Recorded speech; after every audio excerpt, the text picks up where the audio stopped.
Once upon a time, there was a farmer who found his watch missing in the barn. After searching for a long time among the haystacks, he gave up and sought help from a group of children playing outside the barn. He promised that whoever found the watch would be rewarded. Upon hearing this, the children hurried into the barn, moving back and forth through the piles of hay, but still could not find the watch. Just when the farmer was about to give up his search for the watch, a little boy came to him and asked for another chance.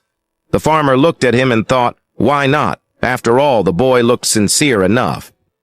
So the farmer let the boy go into the barn again. After a while, the boy came out with the watch in his hand. The farmer was both pleased and surprised, so he asked the boy how he succeeded where all the others had failed. The boy replied, I did nothing but sit on the ground and listen. In the silence, I heard the ticking of the watch and just looked for it in that direction. When facing a problem, we should keep calm, focused, and patient, try different methods, and listen to our inner voice.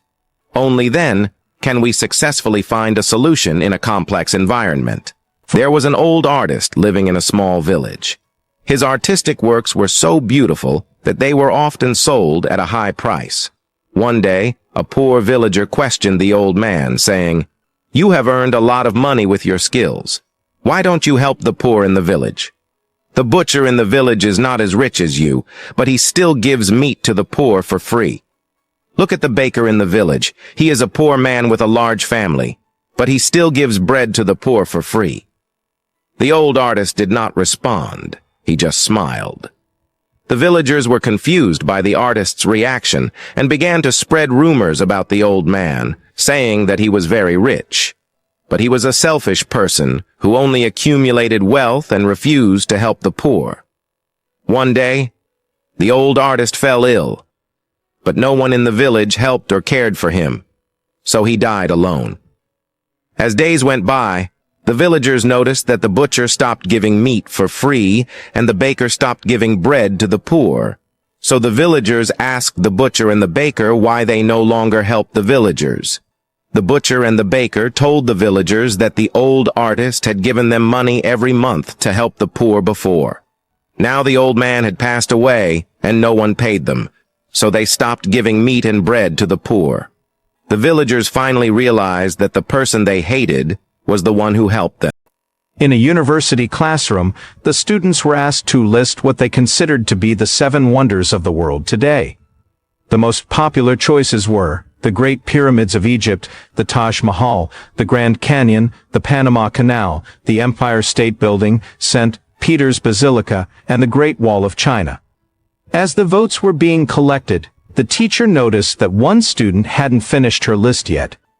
The teacher asked the girl if she was having trouble deciding. The girl replied, "A little, I'm having trouble because there are so many to choose from." The teacher said, "Well, why don't you tell us what you have so far? Maybe we can help." The girl hesitated for a moment, then read aloud, "I think the 7 wonders of the world are to see, to hear, to touch, to taste, to feel, to laugh, and to love." The room was so quiet you could hear a pin drop. The things we overlook as simple and ordinary are truly wondrous, and the things we take for granted are indeed miracles. A poor little girl, driven by hunger, couldn't resist stealing a loaf of bread from a store. When the owner caught her, she was so scared that she kept her head down and didn't dare to say a word. Seeing her pitiable state, the owner couldn't bear to punish her and said, "Child, take this bread and this bottle of milk. I won't charge you a penny." The girl looked up at him, tears streaming down her face, and sobbed, "Thank you. I promise I'll never steal again." The owner smiled kindly and even gave her some money. 20 years later, the owner fell seriously ill. The enormous cost of the surgery forced his family to give up on treatment. Just then, a nurse came in and told them, "A doctor has paid for your surgery." The operation was a success, and as the owner was recovering in his hospital bed, a female doctor walked in. She smiled and said, "It looks like you're recovering well. You'll be able to go home after some more rest." The owner immediately realized, "Thank you, you're the doctor who paid for my surgery, right? I don't know how to repay you." The doctor smiled and said, 20 years ago, you already paid for it. Sometimes, a small act of kindness can change someone's destiny. A